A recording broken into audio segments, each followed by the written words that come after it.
안녕하세요. 저는 40대 아줌마입니다. 제겐 참으로 스펙타클하고 대환장할 사연 하나가 있답니다. 어떤 일이 있었는지 아주 구체적이고 재미나게 풀어 써보려 해요. 그러니 부디 끝까지 숨죽여 들어주세요. 지금 이야기를 시작하겠습니다.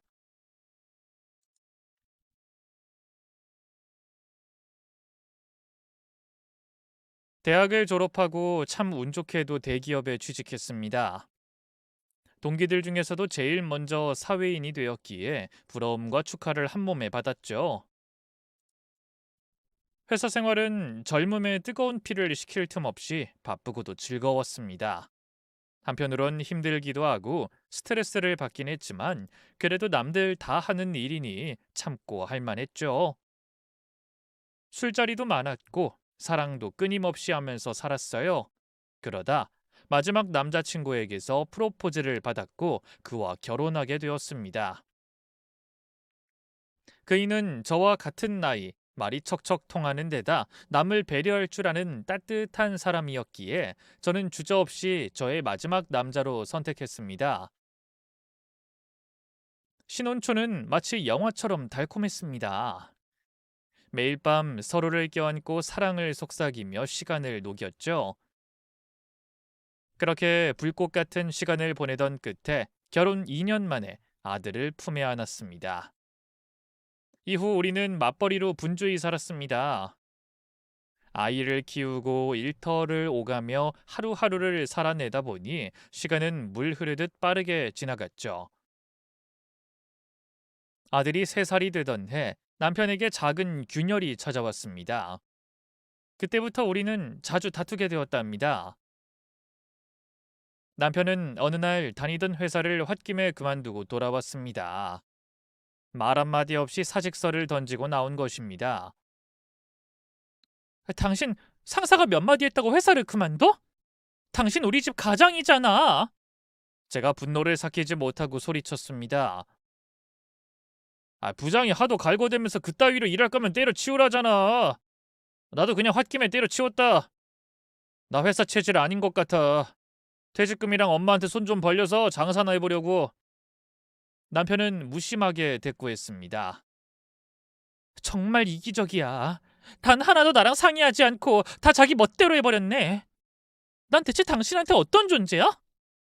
내가 말했으면 못 그만두게 100번도 더 말렸겠지. 내 말이 틀려? 그래, 맞아. 말렸지. 100번이고 1000번이고 말렸을 거야. 누군 회사가 좋아서 다니는 줄 알아? 나라고 힘들지 않은 줄 알아? 그럼 당신도 때려치워. 둘 다 때려치우고 편하게 살면 되겠네. 말은 참 쉽게 한다. 그럼 우리 우식이는? 우리 아들은 뭘로 키울 건데? 우식이가 굶냐? 그만 좀 떽떽거려라. 소름 돋게 징그러우니까. 뭐? 이놈의 남편이 정말 애처럼 구네.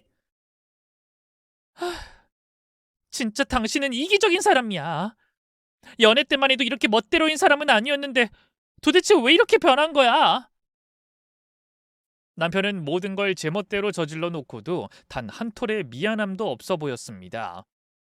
그 태도에 더 화가 치밀어 올라 저는 마음속에 쌓인 분노를 거침없이 터뜨리고 말았죠.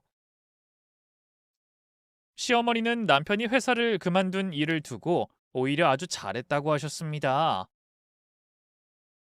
속이 타들어가던 저는 시댁에 찾아가 함께 남편을 나무라 달라 부탁드렸지만 돌아온 것은 뜻밖의 대답이었죠. 며느라, 넌 왜 그렇게 네 생각만 하니? 내 아들이 회사 그만두고 빈둥거리겠다는 것도 아니잖아. 내가 도와서 장사시킬 거니까 입 다물고 좀 지켜봐라. 차오르는 억울함을 꾹 눌러 담은 채 저는 조심스레 되물었습니다. 어머님이 그렇게 말씀하시니까 이가 이렇게 쉽게 퇴사를 결정한 거잖아요. 어머님 노후 자금으로 장사까지 시키겠다고요? 그럼 어머님은 나중에 어떻게 하시려고요? 시어머니는 차디찬 눈빛을 하시더니 단호히 잘라 말했습니다. 내 걱정은 하지 마라. 나는 알아서 살 테니 너는 너나 걱정해. 이미 시어머니는 남편에게 장사할 돈을 넘기셨고 일할 가게도 알아봐 두신 상태였습니다. 게다가 인테리어 공사는 벌써 한창이라더군요. 저만 모든 걸 뒤늦게 알게 된 것이었습니다. 남편이 선택한 사업은 베트남 쌀국수집이었어요. 이가 특별한 맛을 내는 기술이 있는 것도 아니었습니다. 본사로부터 레시피를 받아 그대로 조리해 파는 방식이었죠. 개업하는 날, 저는 남편이 만든 쌀국수를 맛보기 위해 가게를 찾았습니다. 하지만 솔직히 말해서 그 맛은 평범 그 자체였습니다. 이게 당신이 만든 쌀국수야? 어, 왜 맛없어? 아니, 괜찮긴 한데 조금 더 자극적이면 좋겠다는 생각이 들어서. 남편은 인상을 찌푸리며 쏘아붙였습니다. 당신이 쌀국수 맛을 몰라서 그래. 원래 쌀국수는 깔끔하고 담백한 맛을 내는 거야. 아무것도 모르면서 괜히 딴죽 걸지 마. 그래, 내 입맛이 그런 거다 치자. 근데 당신 진짜 자신 있어? 당근 빠따지. 나 이 동네 주민들이 줄 서서 찾는 식당 만들 거야. 아니야, 멀리 있는 사람들도 일부러 찾아오게 할 거야. 저는 쓴웃음을 머금은 채 가만히 속내를 눌러야 했습니다. 여기 체인점이잖아. 멀리서 굳이 여기까지 올 필요가 있을까? 그냥 근처 체인점 가서 먹겠지. 남편은 화를 숨기지 못하고 버럭 소리쳤습니다. 당신은 꼭 김 빠지는 소리만 해. 차라리 축하해줄 마음 없으면 그냥 가버려. 너무 솔직한 제 말이 남편의 길을 꺾어버렸다는 걸 그제야 깨달은 저는 서둘러 사과하고 조심스레 손님을 받기 시작했습니다. 첫날이어서 그런지 손님들은 제법 북적였습니다. 가게 안은 사람들의 웅성거림과 국물 끓는 소리로 가득 찼고 더도 말고 덜도 말고 오늘만큼만 매일 장사가 되길 바랬습니다. 오픈빨이란 것도 고작 일주일이더군요. 남편이 도와달라기에 저는 회사 일을 마치고 부랴부랴 아들을 시어머니께 맡기곤 쌀국수 집으로 달려가 하루하루를 보탰습니다. 하지만 일주일이 채 지나기도 전에 제 손길은 더 이상 필요 없게 됐죠. 여보, 당신 식당 괜찮은 거지? 조심스레 물은 제게 남편은 천연덕스럽게 답했죠. 이제 겨우 일주일 됐잖아. 앞으로 잘 되겠지? 그래, 잘 될 거야. 우리 그렇게 믿자. 장사 잘 되면 더 넓은 집으로 이사 가고 해외여행도 가자. 그까짓 거 다 들어줄게. 이 남편이 몸에 갈아 넣어서라도 열심히 할 테니까 조금만 기다려봐. 남편은 그렇게 두 주먹을 불끈 쥐며 다짐했고 저는 그의 말을 철석같이 믿고 제자리에서 묵묵히 버텼습니다. 회사에서는 밉보이지 않으려 애썼고 퇴근 후엔 조용한 순둥이 아들을 품에 안고 모성이라는 깃발을 다시 들었습니다. 그렇게 하루하루를 살아갔어요. 그러나 1년도 채 못 가 남편의 쌀국수 가게는 조용히 문을 닫고 말았습니다. 적자에 허덕이며 6개월을 버티던 남편은 끝내 가게 문에 철문을 내렸습니다. 그동안 남편은 생활비 한 푼 집에 가져오지 않았고 불안이 골마 터질 듯 부풀어 오르는 걸 저는 애써 외면해 왔습니다. 폐업한 남편에게 한마디 하지 않고 한 달 동안 아무 말 없이 기다렸습니다. 하지만 남편은 여전히 뒷짐을 지고 빈둥거리기만 했죠. 참다 못한 저는 마침내 입을 열었습니다. 당신 언제까지 이렇게 빈둥거릴 거야? 남편은 미간을 찌푸리며 짜증스럽게 받아쳤습니다. 고작 한 달인데 왜 그렇게 잔소리를 하실까? 기다려봐, 곧 시작할 거야. 그 말에 저는 꾹 눌러왔던 분노를 더 이상 삼킬 수 없었습니다. 고작 한 달? 당신 마지막으로 생활비 가져다 준 게 언젠 줄 알아? 쌀국수집 개업하고 2달 동안 50만 원 준 게 전부야. 그리고 당신이 마구 써댄 카드값, 그건 누가 갚는 줄 알아? 남편은 한숨을 길게 내쉬며 투덜거렸습니다. 짜증나. 그래, 당신이 다 갚았다. 생활비도 카드값도 전부 다 당신이 해냈다고. 됐어. 저는 눈을 질끈 감았습니다. 서러움과 분노가 목구멍까지 차올랐지만 겨우겨우 목소리를 낮춰 말했죠. 여보, 나도 힘들어. 회사에서 하루에도 몇 번씩 부서지고 또 부서지면서 이 악물고 버티고 있어. 그러니까 제발 장사 같은 거 다시 도전하지 말고 회사에 재취업해줘. 부탁이야, 정말로. 그러자 남편은 피식 비웃듯 입꼬리를 올리더니 아무렇지도 않게 다음 계획을 내뱉었습니다. 나 사업할 거야. 엄마한테 지원받기로 했어. 이미 사무실 계약까지 끝냈다고. 무슨 사업? 나한테 아무 소리도 안 했잖아. 엄마랑 둘이 이야기 다 했어. 사무실 열면 당신한테 말하려고 했어. 참 대단하다. 난 도대체 누구랑 사는 거니? 나 당신 아내 아니야? 집만 공유하는 사이니? 뭘 또 삐지고 그래. 때가 되면 다 말하려고 했어. 당신이 중간에서 김새는 소리를 하도 하니까 일단 저지른 뒤에 말하려고 한 거야. 그렇게 남편은 저 몰래 또다시 사업을 벌이려 했습니다. 마케팅 회사라는데 그이는 마케팅과는 전혀 연관이 없는 사람이었습니다. 괜한 걱정이 들어 다른 업종은 어떻겠냐 조심스레 권했더니 남편은 자신만만한 얼굴로 코웃음을 치며 말했습니다. 대박나는 모습을 눈으로 직접 구경하라며 제 걱정을 가볍게 밀어냈죠. 시어머니 역시 아들의 선택을 전폭적으로 지지하며 지원을 아끼지 않으셨죠. 결국 얼마 지나지 않아 남편은 번듯한 사무실을 마련했고 자신만만하게 업무를 시작했습니다. 여보, 일은 좀 들어와? 엄청 들어오고 있거든? 이제 내 사업이 대박날 일만 남았으니까 조금만 기다려봐. 당신 회사 관두고 평생 집에서 놀고 먹게 해줄 테니까. 그 정도까진 바라지 않으니까 제대로 열심히 해서 진득하게 오래 좀 해. 또 김새는 소리 하네. 당신은 내가 대박 터뜨린다고 하면 그냥 그렇게 알아듣고 응원 좀 해주면 덧나? 알았어. 꼭 대박 나서 나 돈으로 코 풀게 해줘. 파이팅해. 남편의 사업은 초반엔 제법 순항하는 듯 보였습니다. 일거리가 몰려들고 전화벨 소리도 잦아들 틈 없이 울렸습니다. 남편이 오랜 시간 마음고생을 했을 것을 생각하니 저도 모르게 마음 한켠이 짠해졌습니다. 그래서 저는 남편이 더 집중할 수 있도록 더욱 세심하게 배려했습니다. 아침밥은 거르지 않게 차려내고 퇴근 후에는 아들과 단둘이 시간을 보내며 조용히 집안을 지켰습니다. 남편을 위해 온 마음을 다해 살뜰히 챙겼죠. 그런데 남편의 일이 조금 풀리기 시작하자 뜻밖에도 시어머니가 저를 향해 알 수 없는 갑질을 시작하셨습니다. 며느라, 넌 네 서방이 벌어다 주는 돈으로 어디에 쓰냐? 반찬이 이게 뭐냐? 내 아들이 토끼니? 죄다 풀이네. 어머님, 이이가 채소가 먹고 싶다고 해서요. 나물 다 비싼 거예요. 그리고 생활비는 아직 받지도 못했어요. 회사 돈이라고 함부로 쓰면 안 된다고 해서 아직 제 돈으로 생활비를 감당하고 있습니다. 말대꾸 또박또박 잘도 하네. 야, 그냥 한 소리 했으면 그냥 넘어가면 되지 굳이 네가 생활비 대고 있다는 걸 말해야겠냐? 도대체가 마음에 드는 구석이 하나도 없어.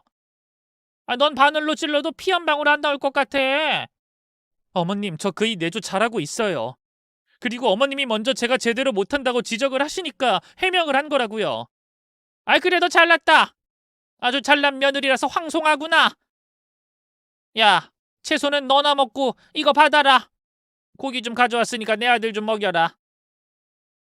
고기요? 와, 한우네요? 어머님 잘 먹을게요. 너 먹지 말고 내 아들이나 챙겨주라고. 어머님도 참 먹는 걸로 그러시는 거 아니에요. 우리 우식이도 한우 좋아하고 저도 좋아하니까 감사히 먹을게요. 넌 회사에서 밥 잘 나오잖냐? 큰 회사 다니면서 잘 챙겨 먹잖냐? 내 아들은 돈 아깝다고 일하면서 쫄쫄 굶는다고. 네. 그럼 남편만 먹게 할게요. 됐죠, 어머님? 근데 말투가 왜 그러냐? 진짜 정이 안 간다. 정이 안 가. 시어머니는 남편의 회사가 조금씩 자리 잡기 시작하면서 자주 저희 집에 들르셨습니다. 들릴 때마다 한바탕 잔소리를 퍼붓고 마음에 드는 구석 하나 없다는 눈치를 주고 가셨죠. 가끔은 입술을 깨물며 참아야 했고 가끔은 억지 웃음을 지어야 했습니다. 그래도 남편의 일이 잘 풀리고 있다는 사실 하나로 저는 마음을 다잡고 견딜 수 있었습니다. 시간이 흐르면서 남편의 회사는 2배 이상으로 성장했고 주위에서도 부러움을 살 만큼 앞날이 창창해 보였습니다. 그런데 남편은 조용히 욕심을 키우고 있었습니다. 저에게는 아무런 상의도 없이 그저 자기 생각만으로 지금보다 훨씬 비싸고 크고 번지르르한 사무실로 덜컥 이사를 해버렸습니다. 알았다면 당장이라도 말렸겠지만 모든 것이 이미 끝난 뒤였기에 저는 분노를 삭히고 겨우겨우 마음을 다스릴 수밖에 없었습니다. 그래도 그 무렵에는 회사가 제법 잘 돌아가는 듯 했기에 속이 끓어도 꾹 눌러 참고 넘어갔습니다. 하지만 그렇게 억지로 부풀린 풍선 같은 사업은 오래가지 못했죠. 사무실을 옮긴 지 겨우 6개월 남짓 지났을 무렵 남편은 잔뜩 굳은 얼굴로 제 앞에 앉아 믿기 힘든 소식을 전해왔습니다. 여보, 나 사무실 접어야겠어. 사무실을 접는다고? 설마 부도 났어? 계속 적자라서 문 닫아야겠어. 엄마 돈으로 몇 달 겨우 버텨봤는데 요즘 세상에 너도 나도 마케팅한다고 설치는 시대잖아. 일거리가 뚝 끊겨버려서 안 돼. 이젠 더 끌고 갈 수도 없어. 가망이 없어. 뭐? 그럼 앞으로 무슨 일 하려고? 그건 조금 더 생각해 봐야지. 그래도 걱정하지 마. 우리 가정은 내가 어떻게든 지킬 테니까. 저는 그 순간 저도 모르게 깊은 한숨이 터져 나왔습니다. 회사가 잘 나간다며 으쓱거리던 날에도 생활비를 고작 쥐꼬리만큼 쥐어주더니 이젠 사업까지 망했다고 하니 한순간에 눈앞이 캄캄해졌습니다. 속에서는 온갖 울분이 들끓었지만 바늘처럼 날카로워진 감정을 애써 꾹꾹 눌러 참으려 했습니다. 그러나 시간이 지나면서 점점 참을 수 없는 분노가 차올랐습니다. 남편은 한동안 집에서 빈둥거리며 시간을 죽였습니다. 하지만 그렇다고 해서 집안일을 돕는 것도 아니었습니다. 아들을 돌보는 일은 온전히 제 몫이었고 남편은 온종일 소파에 퍼질러 누워 허공만 멍하니 바라보다가 제가 퇴근해 돌아올 때까지 아무것도 하지 않았습니다. 당신은 집에 있으면 좀 치우면서 있을 순 없어? 밥이라도 좀 해서 먹고 빨래도 좀 해놔. 내가 사업 계획 세우느라 머리가 터질 것 같이 아파서 말이야. 집안일은 당신이 좀 해줘. 돈도 내가 벌고 살림도 내가 하고 육아도 나 혼자 다 떠맡아야 해? 여보, 도대체 어쩔 셈이야? 벌써 한 달이 넘었어. 언제까지 이렇게 손 놓고 있을 거야? 남편은 한참 뜸을 들이더니 마치 대단한 고백이라도 하듯 목을 가다듬고 조심스럽게 말을 꺼냈습니다. 저는 순간 또다시 시어머니에게 돈 받아서 장사하겠다는 소리를 하려나 싶어 숨부터 막혔습니다. 하지만 남편이 뱉어낸 말은 제 상상을 훨씬 뛰어넘는 것이었습니다. 여보, 실은 사업하면서 내가 우리 집을 담보로 대출을 받았어. 대출받은 돈으로 어떻게든 회사를 끌고 가보려고 했는데 결국엔 망해버렸네. 뭐가 어째? 지금 당신 뭐라고 했어? 이 집을 담보로 대출을 받았다고? 그 말은 마치 머리 위로 벼락이 떨어지는 것처럼 충격적이었습니다. 그가 몰래 대출을 받았다는 것도 믿기 힘든데 그 돈으로 사업을 꾸역꾸역 이어가다 모두 말아먹고 결국 아파트가 경매에 넘어간다는 거였습니다. 저는 그동안 아무것도 모른 채 오로지 가족을 위해 하루하루 살아왔는데 뒤통수를 맞은 기분이었습니다. 진짜 당신이란 사람은 정체가 뭐야? 나를 피말릴 작정이야? 왜 그런 짓을 했어? 여보 진정해. 흥분하면 몸 상해. 그러다 진짜 쓰러진다니까. 야, 내가 맨정신으로 말할 수 있을 것 같아? 당신 때문에 내 속이 수십 번 뒤집혔는데 오늘이 최악 중에 최악이야. 너 오늘 진짜 내 손에 작살나도 모른다. 저는 참지 못하고 분노의 주먹을 날렸습니다. 그 이에 넓은 등을 있느림껏 후려치고 또 후려쳤습니다. 울분은 터져 나왔지만 맞은편에 앉아있는 남편은 미동조차 하지 않았습니다. 오히려 고개를 숙인 채 멍하니 땅만 바라볼 뿐이었습니다. 저는 그렇게 주먹질을 하다 결국 주저앉아 하염없이 울음을 터뜨렸습니다. 진짜 당신이랑 사는 거 힘들어. 나 정말 한계야. 여보, 당신 돈 좀 모아둔 거 없었어? 모으긴 뭘 모아? 내가 번 돈으로 이 집안 굴러가는 거 몰라? 그런가? 그럼 우리 이 아파트 경매로 넘어가면 엄마 집으로 들어가자. 한 2년만 죽어라 벌면 다시 나와서 살 수 있을 거야. 지금 그걸 말이라고 해? 이 화상아? 오늘은 내 손에 제대로 맛 좀 볼 줄 알아. 저는 울분이 치밀어 다시 주먹을 휘둘렀고 온몸으로 분노를 쏟아냈습니다. 그러다 결국 바닥에 털썩 주저앉아 몸을 웅크린 채 폭풍처럼 오열했습니다. 이 남자와 함께라면 언젠간 정말로 병이 들거나 미쳐버릴 것만 같았죠. 이쯤에서 모든 걸 끝내야겠다는 결심이 머릿속을 꽉 채웠습니다. 그래서 저는 이혼 서류를 꺼내 남편 앞에 내밀었습니다. 그 순간 남편은 두 무릎을 꿇고 눈물까지 글썽이며 제 앞에서 두 손을 싹싹 빌었죠. 여보, 아무리 그래도 이혼은 너무한 거 아니야? 당신이 더 너무하지. 나 몰래 빚내서 사업하고 다 말아먹기까지 했잖아. 앞으로 뭘 믿고 살겠어? 신뢰는 이미 산산조각이 났어. 더는 못 참아. 여보, 제발 한 번만 참아줘. 나 진짜 정신 차릴게. 알바를 하든 막노동을 하든 무슨 짓을 해서라도 돈 벌어올게. 우리 세 식구가 다시 살 집 마련할게. 그러니까 한 번만 봐줘.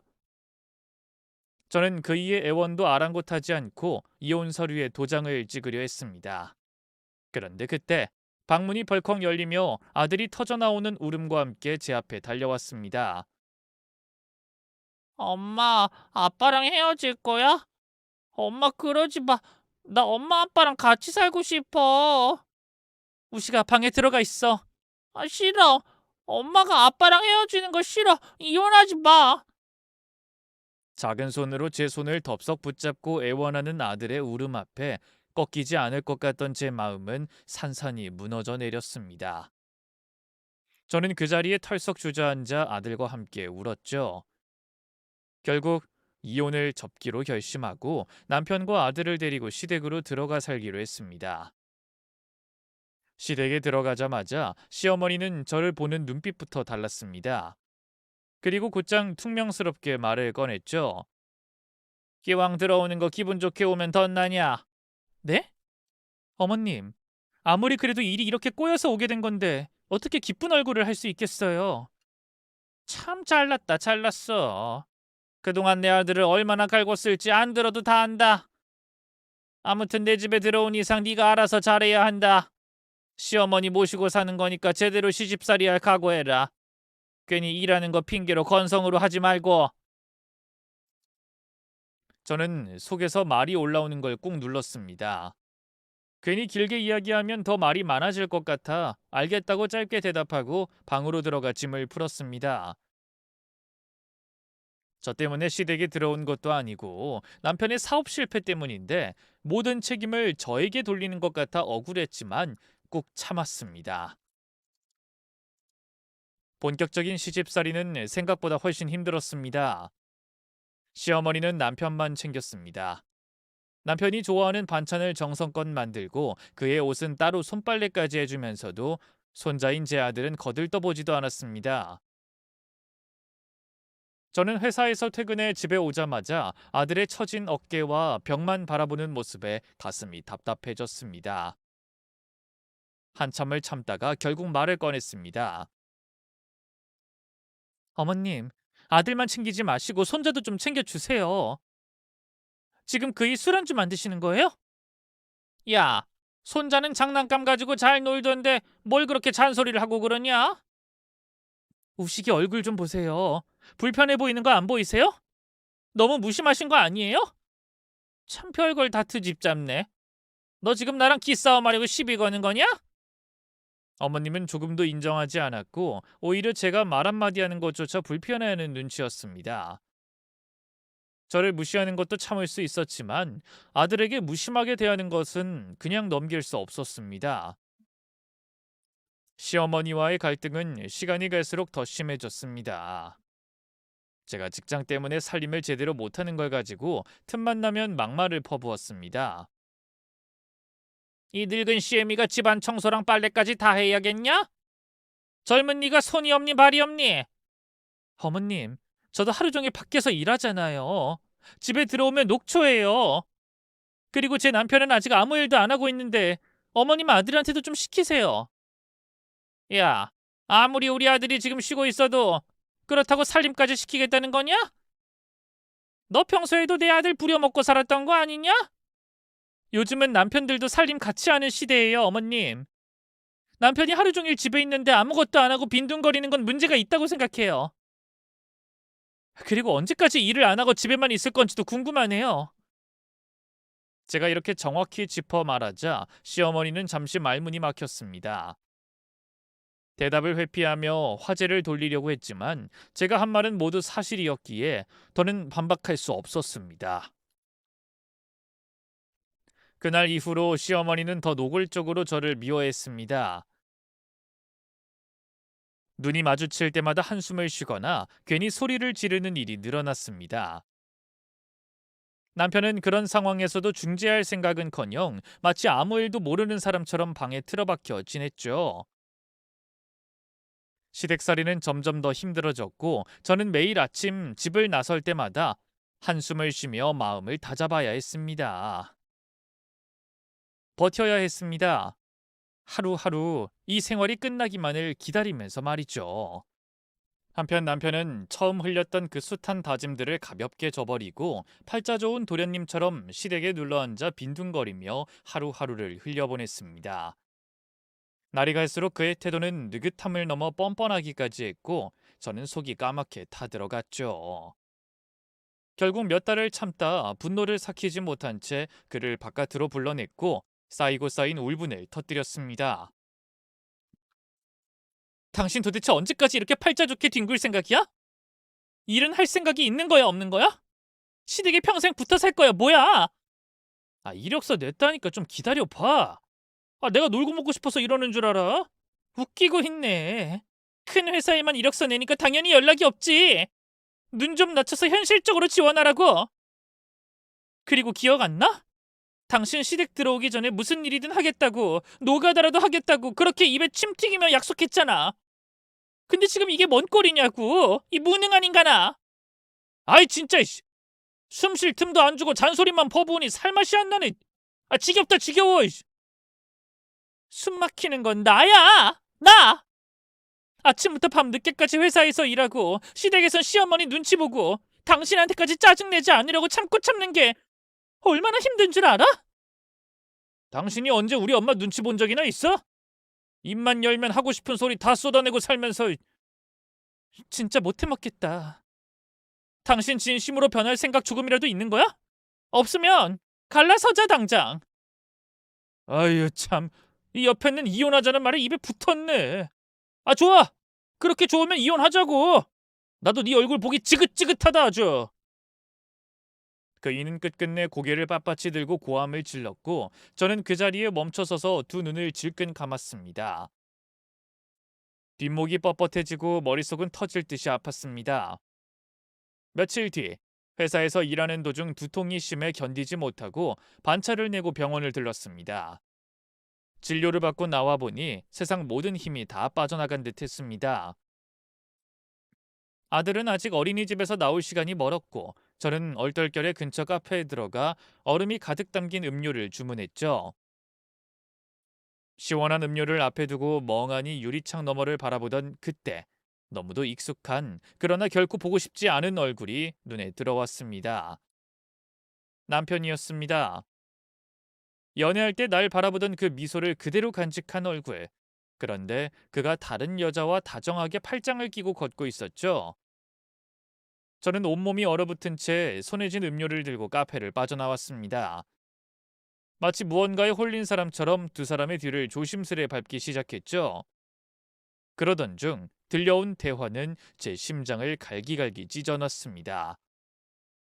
오빠, 오빠 마누라는 아직도 우리 사이 모르는 거야? 그 옆에 내 얘긴 꺼내지도 마. 듣기 싫어. 나 언제까지 이렇게 숨어서 만나야 돼? 답답해 죽겠어. 빨리 이혼해줘. 걱정하지 마, 귀염둥이. 내 마음은 이미 너한테 다 넘어갔어. 곧 깨끗하게 정리할 테니까 조금만 참고 기다려줘. 그 순간 제 몸은 저도 모르게 움직였습니다. 손에 들고 있던 음료를 남편의 뒤통수에 힘껏 던졌습니다. 차거! 남편이 깜짝 놀라 뒤를 돌아서는 순간 저는 단단히 쥔 주먹을 힘껏 휘둘러 그의 얼굴을 후려쳤습니다. 그리고 바로 옆에 서 있던 상간녀의 뺨에도 거침없이 주먹을 날렸죠. 아주 잘들 논다, 이 나쁜 것들아. 하다하다 바람까지 피워? 내가 너 같은 인간이랑 결혼한 게 천추의 한이다, 천추의 한. 이 여자가 미쳤나? 지금 뭐 하는 거야? 뭐긴, 바람난 남편 두들겨 패는 중이다. 이제 시작이야. 각오해. 그만해. 사람들 다 보잖아. 창피하지도 않아? 부끄러운 건 네 놈들이지. 난 부끄러울 게 없어. 여기 동네 사람들 구경 오세요. 여기 바람난 부부 응징하는 구경거리 있습니다. 저는 벗어시는 하이힐을 들고 남편의 몸을 사정없이 내려쳤습니다. 상간녀가 도망치려 하자 잽싸게 머리채를 낚아챘고 길바닥에 주저앉힌 뒤 신발로 밟아댔습니다. 야, 어디로 도망가려고 해? 유부남 꼬셔놓고 네 부모한테 당당하게 말할 수 있어? 친구들한테 자랑할 수 있어? 못하지? 내가 네 신상 싹 다 털어줄 거야. 각오해. 힘이 다 빠질 때까지 저는 두 사람을 길거리 한복판에서 응징했습니다. 거칠게 헐떡이며 손에 쥔 신발을 내려놓고서야 겨우 몸을 가눌 수 있었습니다. 정신을 수습한 뒤 어린이집으로 달려가 아들을 데려왔고 다시 시댁으로 향했습니다. 굳은 각오로 짐을 챙겨 나오기 위해서였습니다. 시어머니는 이미 소문을 들었는지 싸늘한 눈빛으로 절 바라보며 쏘아붙였죠. 야, 내 아들이 오죽하면 다른 여자 만났겠냐? 네가 얼마나 바가지를 긁었으면 그랬겠냐고. 그래요, 다 제 탓이네요, 어머님. 그이는 살인을 저질러도 편들겠네요. 그렇게 사세요. 전 이제 끝입니다. 야, 그래서 이혼하겠다고? 야, 그 여자랑 헤어졌대. 네가 개망신 줘서 헤어졌단 말이야. 손자까지 상처 주면서 이혼해서 되겠냐? 그냥 네가 참아라. 어머님, 제가 호구로 보이세요? 상간녀랑 헤어지든 말든 전 소송할 겁니다. 상간녀도 고소하고 두 사람 얼굴 못 들게 해줄 겁니다. 두고 보세요. 제가 온 힘을 다해 소리치자 시어머니는 기가 막힌 듯 벙쪄 있다가 방으로 들어가 버렸습니다. 저는 아들을 데리고 친정으로 향했고 부모님과 모든 사실을 털어놨습니다. 그리고 망설임 없이 이혼 전문 변호사를 찾아가 이혼 소장을 작성했고 상간녀를 상대로 한 고소장도 함께 준비했습니다. 시어머니가 이혼하기 전에 며칠만 아들을 데리고 있고 싶다고 했어요. 저는 싫다고 거절했는데 친정 부모님이 며칠만 보내라고 하셨어요. 네 시어머니가 마지막으로 손자한테 좋은 추억 주겠다고 하더라. 딱 한 번만 기회를 주자. 난 진짜 싫은데. 어머님이 우식이한테 잘해주는 것도 아니라서 보내기 싫다고. 어차피 양육권도 네가 가져올 거 아니냐. 우식이도 가고 싶다고 하니까 사나흘만 보내게 해주자. 결국 아들을 시댁에 사흘 정도 보내기로 했답니다. 며칠을 정신없이 뛰어다니며 준비에 몰두했고 사흘이 지나서 아들을 데리러 시댁에 갔습니다. 초인종을 3번이나 눌렀지만 안에선 인기척조차 느껴지지 않았습니다. 잠시 뒤 부동산 중개인이라는 남자와 낯선 일가족이 시댁 앞에 나타났습니다. 여기 매물로 나온 집입니다. 네? 집안엔 아무도 없을 거예요. 저희 손님이 집을 보고 싶어하니 비켜주시겠어요? 저는 그 자리에 얼어붙었습니다. 아들을 찾아온 저는 텅 빈 시댁 앞에서 갈 곳 잃은 그림자처럼 서 있었습니다. 시댁은 이미 팔 준비를 마쳐놨고 가족들은 흔적도 없이 사라져버린 상황이었습니다.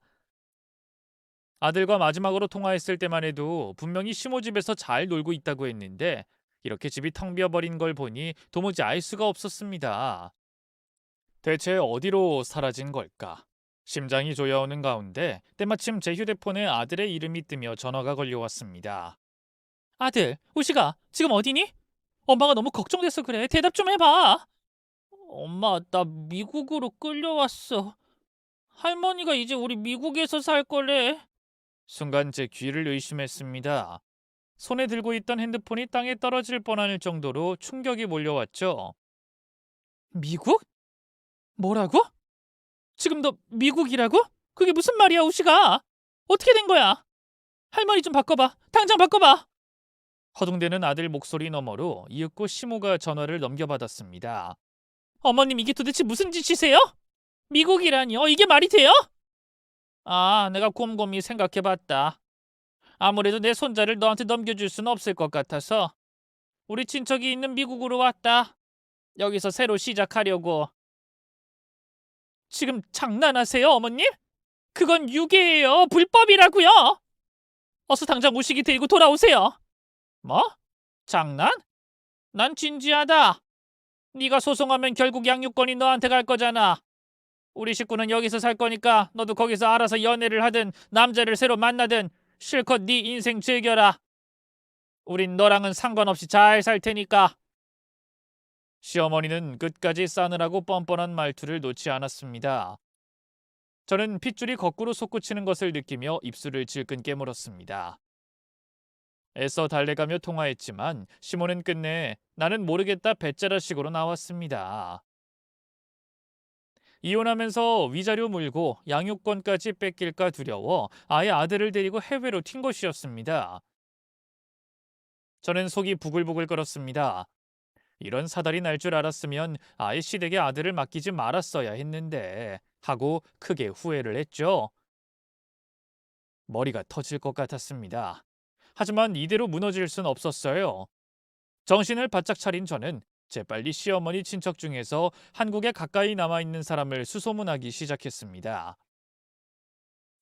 이모, 삼촌, 육촌, 사돈까지 모조리 뒤졌습니다. 그러다 다행히 오래전부터 알고 지내던 먼 친척 한 분과 연락이 닿았습니다. 그분의 도움으로 겨우 미국에 있는 친척집 주소를 알아냈고 저는 손에 쥔 메모지를 부여잡고 숨도 제대로 못 쉬며 비행기 티켓을 끊었습니다. 단 하루도 기다릴 여유가 없었기에 가장 빠른 항공편을 알아봐 이틀 뒤 미국행 비행기에 몸을 실었고 하얗게 새벽이 밝아올 무렵 미국의 한 공항에 도착했습니다.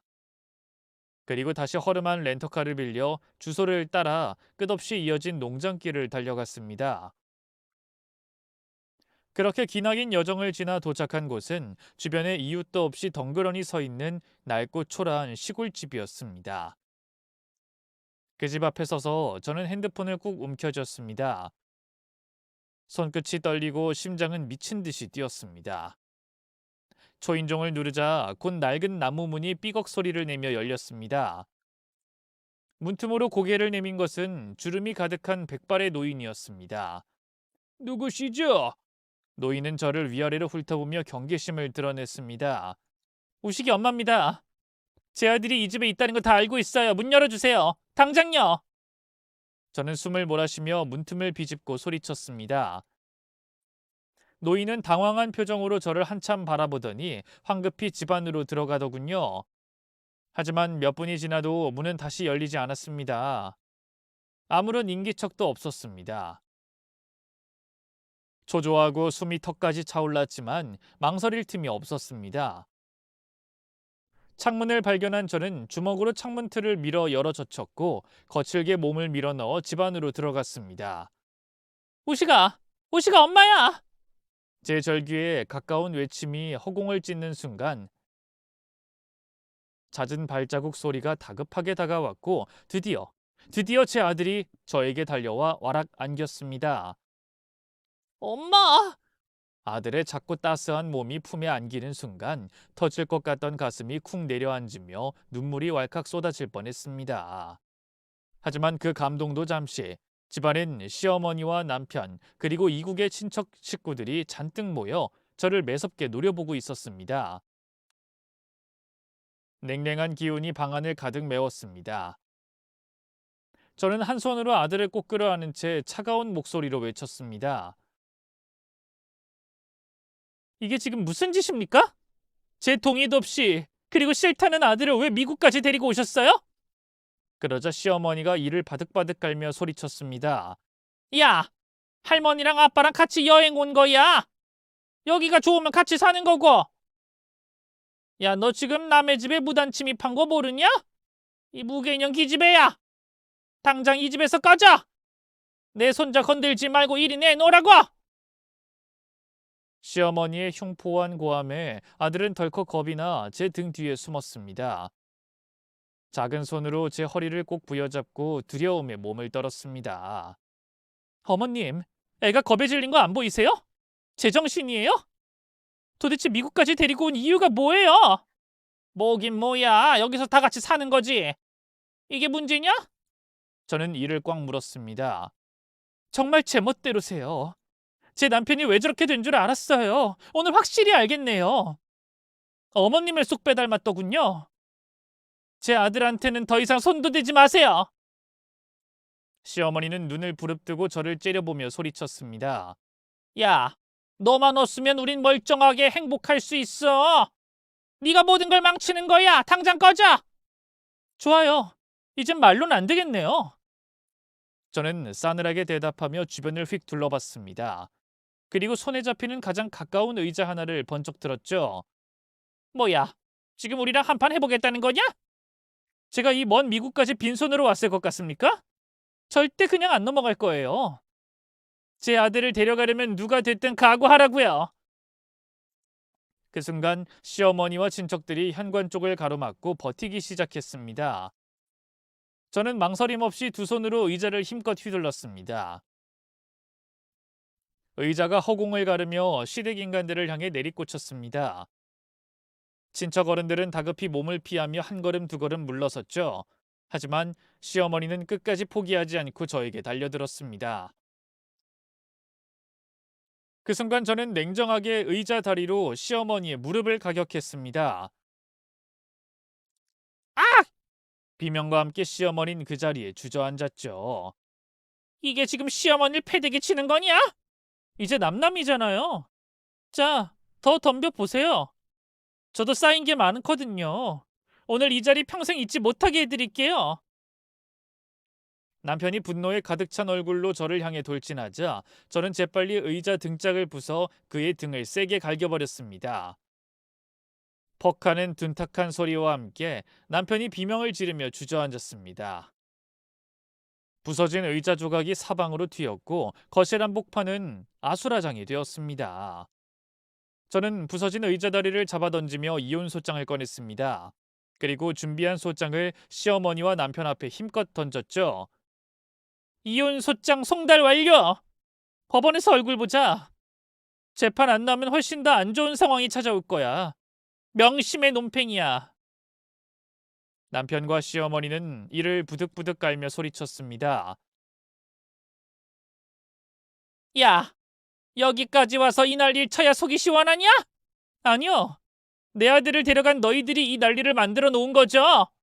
이 찌질하고 비겁한 인간들아. 다신 내 아들 볼 생각도 하지 마.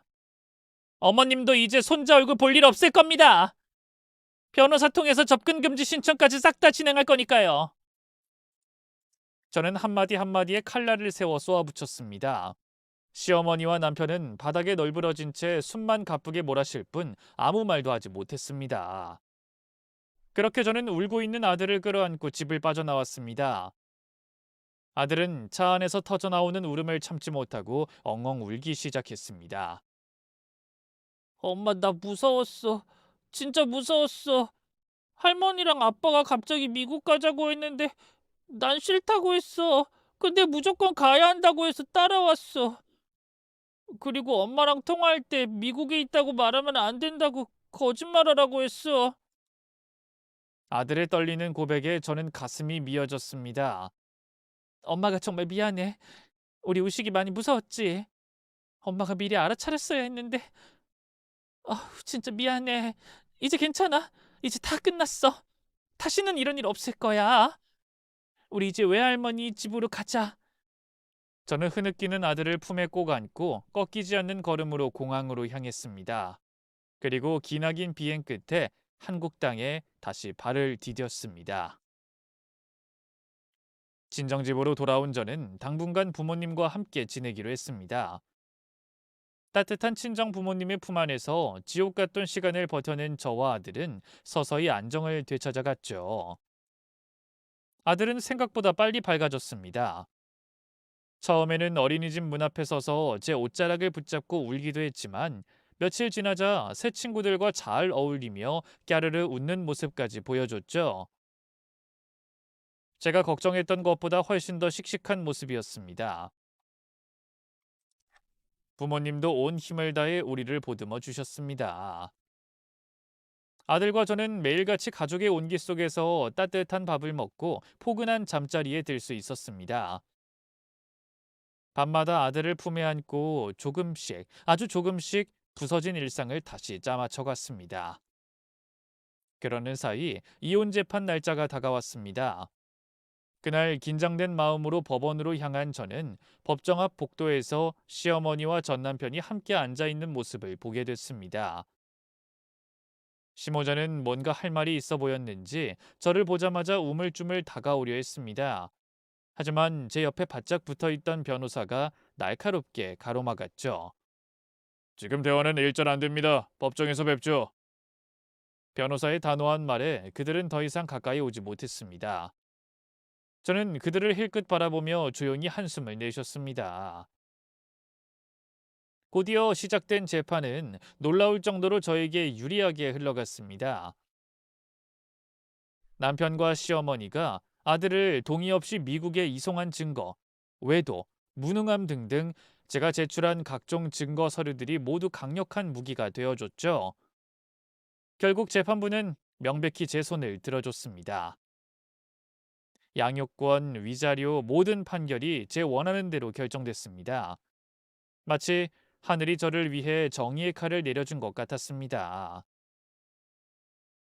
법정 복도를 걸어 나오며 저는 그들을 돌아보지 않고 조용히 마지막 말을 뱉어냈습니다. 이제 끝이다. 나쁜 자식아. 다시는 내 아들 볼 생각하지 마. 그러자 남편이 분통을 터뜨리며 소리쳤습니다. 뭔 소리야? 당장은 못 본다 쳐도 한 달에 한 번은 볼 수 있다고 판사님이 말했잖아. 못 들었어? 저는 비웃으며 돌아봤습니다. 아니, 내 아들이 당신 얼굴 보고 싶지 않대. 판사님이 아이가 원하지 않으면 교섭은 불가능하다는 말 못 들었어? 내 아들이 싫다는데 무슨 수로 보겠다는 거야? 웃기지 마. 그리고 시어머니를 향해 시선을 돌렸습니다. 어머님도 마찬가지예요.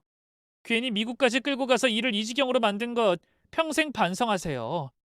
그 대가 톡톡히 치르게 될 테니까. 시어머니는 기어 들어가는 목소리로 변명하듯 중얼거렸습니다. 얘야, 아무리 그래도 피는 물보다 진한 법인데 어떻게 아예 안 보고 살겠냐? 그러지 말고 우식이 잘 달래서 한 번쯤은 얼굴 보게 해줘라. 아, 손자 얼굴 보는 게 뭐 그렇게 큰 죄냐? 저는 눈 하나 깜짝하지 않고 대답했습니다. 제가 왜요? 난 절대로 아들이 싫다는데 강요하지 않을 겁니다. 두 사람 오늘부터가 제 복수의 시작이라는 거 똑똑히 기억하세요. 앞으로 두 사람이 어떻게 무너져가는지 지켜보시라고요. 두 눈 부릅뜨고 똑똑히 봐요. 마지막 경고를 차갑게 내뱉은 뒤 저는 아들의 손을 꼭 잡고 법원을 나왔습니다. 회색 하늘 밑 살을 애는 듯한 바람이 몰아쳤지만 제 마음은 어느 때보다도 단단하고 뜨거웠습니다. 친정으로 돌아온 우리는 며칠 동안 다시 힘을 길렀습니다. 그리고 아들이 곧 유치원에 들어가기 전에 생활터전을 새로 마련하기로 결심했죠. 곧 아들의 유치원 입학 시기가 다가왔습니다. 저는 새로 마련한 아파트 단지 앞에 있는 유치원에 아들을 등록시켰습니다. 낯선 환경에 대한 불안은 잠시, 아들은 놀랍도록 빠르게 적응해 친구들을 사귀고 매일 신나게 뛰어놀았습니다. 그렇게 1년 동안 별탈 없이 평화롭고 단단한 시간을 보낼 수 있었습니다. 아들은 여전히 시어머니와 전 남편을 만나고 싶어 하지 않았고, 저 역시 아들의 의사를 존중해 그들과의 만남을 일절 허락하지 않았습니다. 그러던 중 제 인생에도 뜻밖의 변화가 찾아왔습니다. 이혼한 지 1년쯤 지난 어느 날, 아들의 유치원 학부모 모임에서 한 남자와 인연이 닿게 되었습니다. 그 남자는 저처럼 돌싱이었고 혼자서 어린 딸을 정성껏 키우고 있었습니다. 아이 둘은 유치원에서 둘도 없는 단짝 친구가 되어 자주 서로의 집을 오가며 놀게 됐고, 그 덕분에 자연스럽게 부모인 우리도 자주 얼굴을 마주하게 됐죠. 처음에는 아이들 때문에 어쩔 수 없이 만나던 사이였지만 그 남자의 성실하고 책임감 있는 모습에 조금씩 제 마음이 열리기 시작했습니다. 전 남편처럼 게으르고 변명만 일삼는 사람이 아니라 묵묵히 제 일에 최선을 다하는 듬직한 사람이었습니다. 무엇보다 아들이 그 남자를 참 좋아했습니다. 엄마, 새 아빠 생기면 좋겠어. 희진이 아빠랑 희진이랑 같이 살자. 뭐? 우식이 너 진심이니? 어린 아들이 환하게 웃으며 그렇게 말해주자 저는 다시 사랑받아도 되겠구나, 재혼을 꿈꿔도 되겠구나 하는 용기를 내게 되었습니다. 그리고 우리는 조심스럽게 하지만 확고한 마음으로 서로의 삶에 스며들었고 결국 둘만의 결실을 맺게 됐습니다. 아, 그리고 시모자에 관한 마지막 소식도 들려드려야겠네요.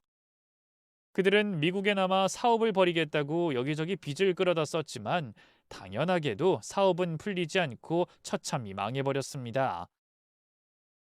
결국 시모자도 미국 친척들에게까지 쫓겨나다시피 하여 초라한 모습으로 한국에 돌아왔고 지금은 좁디 좁은 원룸에 기거하며 근근히 살고 있다고 합니다. 그 구질구질한 삶 속에도 시어머니는 여전히 포기하지 않고 아들을 보겠다고 연락을 해오지만 아들은 단호하게 거절했습니다. 엄마, 난 할머니도 아빠도 보고 싶지 않아. 그냥 엄마랑 우리 가족이랑 살고 싶어. 응, 그래. 오식이 너 마음 가는 대로 해. 저는 아들의 선택을 존중할 것입니다. 나중에 아들이 마음이 바뀌어 보고 싶다고 말한다면 그땐 말리지 않겠지만 적어도 지금은 아들과 저 그리고 새 가족의 평화를 지키는 것이 가장 중요하다고 생각합니다. 그렇게 시모자는 제대로 추락해 버렸습니다. 아니 어쩌면 앞으로 그들에게 닥칠 시련과 고통은 이제 시작에 불과할지도 모릅니다. 그건 그들 스스로 불러온 업보니까요. 저는 이제 새 남편과 아들과 그리고 가슴으로 낳은 딸과 함께 조용하고도 따뜻한 인생을 살아가려 합니다. 진심으로 사랑하고 사랑받으면서 남의 불행에 휘둘리지 않고 스스로의 행복을 지켜내면서 저의 긴긴 사연은 이곳에서 잠시 닻을 내립니다. 지금까지 경청해 주시고 마음으로 함께 해 주셔서 진심으로 감사드립니다. 안녕히 계세요.